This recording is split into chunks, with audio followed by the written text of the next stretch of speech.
Let's mic चुनावी यात्रा। बिहार में एनडीए की प्रचंड जीत के बाद सरकार बनाने की हलचल तेज हो गई है। रविवार को सीएम हाउस में लगातार बैठकों का दौर चला। केंद्रीय मंत्री नित्यानंद राय और उपेंद्र कुशवाहा नीतीश कुमार से मिलने पहुंचे। कुशवाहा ने सीएम से करीब आधे घंटे मुलाकात की, जबकि डिप्टी सीएम विजय सिन्हा नीतीश से चर्चा के बाद दिल्ली रवाना हो गए। नीतीश कुमार ने सोमवार को सभी विधायकों को पटना बुलाया है, जहां शाम तक विधायक दल की बैठक हो सकती है। इसी बैठक में शपथ ग्रहण की तारीख और मंत्रियों के नाम पर अंतिम मोहर लगने की संभावना है।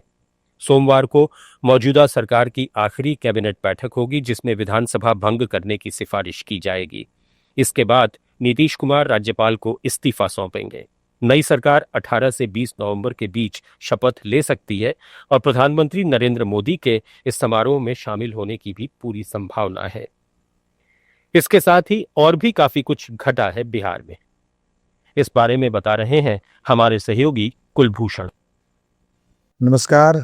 बिहार विधानसभा चुनाव की यात्रा में आपका स्वागत है। मैं हूं कुलभूषण। बिहार में चुनाव संपन्न हो चुके हैं, परिणाम आ चुका है।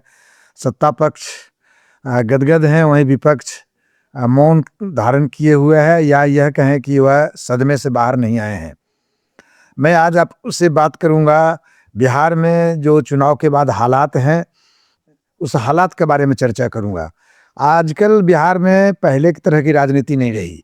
आज जो यह मतदान हुआ है, परिणाम आए हैं, और न मंत्रिमंडल का गठन हुआ है, न मुख्यमंत्री का निर्धारण हो सका है। इसके बावजूद भविष्य की राजनीति यहाँ होने लगी है।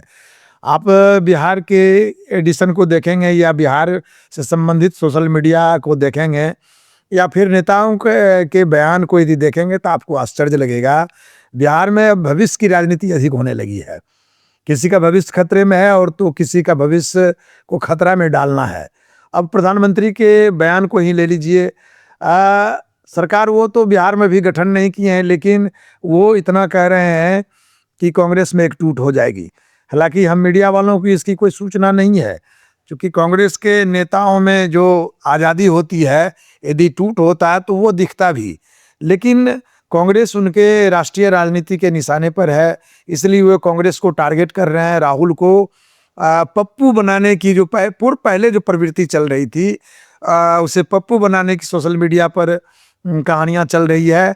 और यह कहें कि राष्ट्रीय राजनीति से लेकर जो स्थानीय स्तर की राजनीति होती है, वह वर्तमान से अधिक भविष्य में कांग्रेस को कैसे डैमेज करें, राहुल को कैसे कमजोर करें, इस पर केंद्रित हो गई है।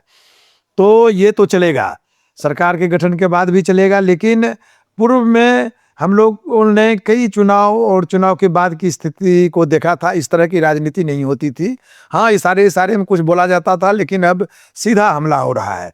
अब दूसरी ओर हम चलें, जो विपक्ष यानी महागठबंधन के नेता हैं, वो जो जिसे हम सदमे में कह सकते हैं, वो पारिवारिक जो कलह से परेशान है। वो इनकी भी भविष्य वैसे ही खतरे में डाला जा रहा है, जैसे कांग्रेस की राजनीति को सत्ता के द्वारा, या कहें जो चुनाव जीत चुकी पार्टियां हैं, उसके द्वारा किया जा रहा है। तेजस्वी यादव को घर में ही घेरा जा रहा है। एक बहन ने सोशल मीडिया पर आकर, बल्कि सोशल मीडिया क्या, बाद में प्रिंट मीडिया पर भी आकर रोहिणी आचार्य ने स्पष्ट कर दिया कि उसे घर से निकाल दिया गया है। और इसके लिए जो राज्यसभा सदस्य सांसद संजय यादव हैं और रमीज हैं, दो जो तेजस्वी से काफ़ी क्लोज्ड हैं, चुनाव में हर पल साथ रहते थे, उन्हें घेरा गया है। उनके माध्यम से घेरने की कोशिश की गई है। वहीं आज एक और बयान आ गया। तेज प्रताप पहले से ही तेजस्वी के खिलाफ हमलावर हैं। फिर उन्होंने कहा जो ये तेजस्वी नहीं, फेलस्वी हैं। एक तुकबंदी, नाम की तुकबंदी हुई है, मतलब फेलस्वी का मतलब ये फेल हो गए हैं। और यदि रोहिणी आचार्य जी की एक बयान पर आप नज़र डालें, तो वो कह रही हैं कि हार की जिम्मेवारी वो क्यों नहीं लेंगे। दरअसल ये इनके बयान से लगता है जो परिवार में तेजस्वी को किनारे हो जाना चाहिए इस हार को लेकर। इस हार की जिम्मेवारी उनकी बनती है, और दूसरे लीडर को मौका देना चाहिए। वो तेज प्रताप को दिया जा सकता है, या रोहिणी को, या मीसा भारती को। बड़ा परिवार है, लालू का बड़ा कुनबा है। और इसमें सीधे तौर से हम कह सकते हैं जो मीसा भारती सांसद हैं, तेज प्रताप तो चुनाव हार गए हैं, लेकिन ये चर्चित हैं बिहार की राजनीति में फिलहाल। उन्हें Y+ सिक्योरिटी केंद्र के द्वारा दिया गया है। तो कहीं न कहीं लगता है कि केंद्र से भी उन्हें उकसाया जा रहा है, आप बड़े लीडर हैं और आप इतने दमदार हैं तो तेजस्वी से अच्छे हैं। खैर ये तो राजनीति में होगी ही, और अपने विरोधियों को कमज़ोर करने के लिए कोई भी दल ऐसा कर सकता है। लेकिन रोहिणी आचार्य जो चुनाव लड़ी और पिट गई छपरा से, एक राजद के गढ़ के रूप में छपरा है जहाँ से उन्हें मौका दिया गया था, वो भी इनके खिलाफ हैं। कहने का मतलब है कि पूरा परिवार ये में जो उनका सदस्य है, उसमें हालांकि लालू राबड़ी को हम नहीं जोड़ सकते हैं, भाई बहन को ही हम इसमें शामिल कर सकते हैं, जो कह रही हैं या भाई कह रहे हैं कि इसका हार की जिम्मेवारी इन्हें ही लेना चाहिए। खैर ये घर से निपटेंगे, इसके बाद ही बाहर अपने विरोधियों को जवाब दे पाएंगे, क्योंकि बाहर प्रश्नों को का बौछार लिए मीडिया और विपक्ष तैनात है। कुछ भी बोलेंगे, पलटवार होगा और इन्हें जवाब देना पड़ेगा, क्योंकि कम उम्र है इनकी और ये पूरी राजनीति इन्हें करनी है, और किसी की सत्ता स्थायी होती है धरती पर, ऐसा नहीं कहा जा सकता है। हर को हार और जीत का मजा चखना पड़ता है। हमें याद है ज्योति बसु ऐसे महान नेता की पार्टी को बंगाल में सफाया हो गया, तो कहा जा सकता है कि कोई भी बड़ी ताकत हो, डेमोक्रेसी में कोई सब दिन एक समान नहीं रह सकता है।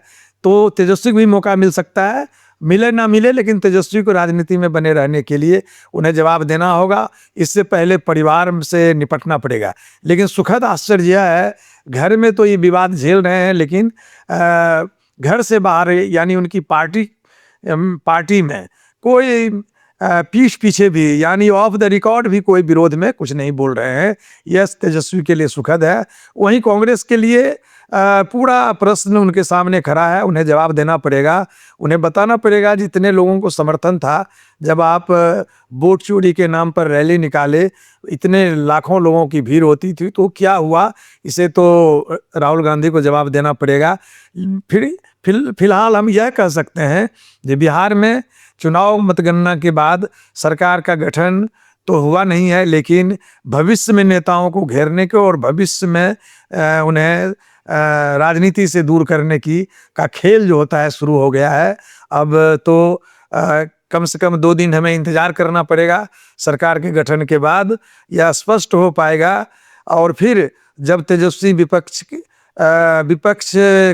की कुर्सी पर बैठेंगे, जैसा कि उनके पार्टी के लोगों ने घोषणा भी किया है। यह तो रहा तेजस्वी और राहुल के बारे में और उनके भविष्य को लेकर जारी बयानबाजी के बारे में। इसके साथ ही बिहार की ताज़ा राजनीतिक स्थिति यह है कि बिहार में भले ही बीजेपी और जदयू राहुल को और तेजस्वी को घेर रहे हों, लेकिन उनके भीतर की स्थिति भी बहुत अच्छी नहीं है। स्पष्ट रूप से बीजेपी के लोग भी घोषणा नहीं कर पा रहे हैं बिहार की जो राजगद्दी है, यानी सीएम का जो पद है, इस पर कौन बैठेगा। तो दूसरी ओर वहीं जदयू के लोग हैं जो एक बयान लगातार दे रहे हैं। उनके कई नेता से यदि आप पूछेंगे तो बताते हैं कल भी थे, आज भी हैं और कल भी रहेंगे, यानी नीतीश ही दावेदार हैं, नीतीश ही मुख्यमंत्री होंगे। तो ये जो भीतर ही भीतर जो कुछ खींचातान जो दिख नहीं रहा है, लेकिन राजनीतिक गलियारे में ऐसी ही चर्चा हो रही है। क्यों नहीं बीजेपी नीतीश कुमार के नाम की घोषणा कर रही है। यदि बीजेपी को एहसास है नीतीश के बलबूते, नीतीश के चेहरा के बलबूते यदि बिहार की राजनीति में वो फिट बैठे हैं और अधिक सीट जीते हैं, तो वो नीतीश कुमार को माइनस ना करे। लेकिन स्पष्ट रूप से नहीं बोलना भ्रम की स्थिति पैदा कर दिया है।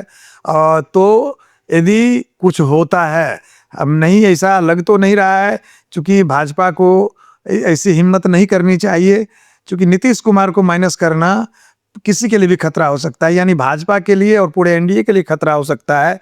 केंद्र की राजनीति भले ही बीजेपी की प्रभावित हो अथवा ना हो, लेकिन राज्य की राजनीति में आते ही नीतीश कुमार की जो पकड़ है, ईबीसी वोटर पर पकड़ है, और जो उनका विकास का एक चेहरा है, जो एक ईमानदार चेहरा इनका है, जो कोई इन पर आरोप अभी आज तक नहीं लगा सका, या कोई आरोप लगा भी तो प्रूफ नहीं कर सका। तो ऐसी स्थिति में, ये भ्रम की स्थिति में का मजा जरूर विपक्ष लेगा। 1-2 दिन में यदि बीजेपी सत्ता में आ जाती है, यानी बीजेपी का मुख्यमंत्री बन जाता है, तो बैठे बिठाए तेजस्वी के एक बड़ा मुद्दा मिल जाएगा। यदि यदि नीतीश कुमार सत्ता की पर काबिज होते हैं तो भी एक मौका मिलेगा विपक्ष को, जो क्या कारण है जो आप अधिक सीट लेकर भी बाहर हैं। तो ये जो रस्साकसी है एनडीए के अंदर, ये कम खतरनाक नहीं है। भले ही विपक्ष को भविष्य के लिए घेर रहे हो, लेकिन इनका वर्तमान घिरता हुआ दिख रहा है। तो इस तरह से जो बिहार की ताज़ा हालात है, इस ताज़ा हालात में यही कह सकते हैं जो फिलहाल ना विपक्ष सुरक्षित दिख रहा है न सत्ता पक्ष सुरक्षित दिख रहा है। सबों का भविष्य वर्तमान की परिस्थिति में, वर्तमान स्थिति में सटीक निर्णय लेने पर निर्भर करता है। आपको बहुत बहुत धन्यवाद। आप सुन रहे थे let's mind more than radio. Follow कीजिए हमें हमारे सोशल मीडिया प्लेटफॉर्म्स पर। It's time for news. It's time for more than radio. Presenting the first radio news app, Let's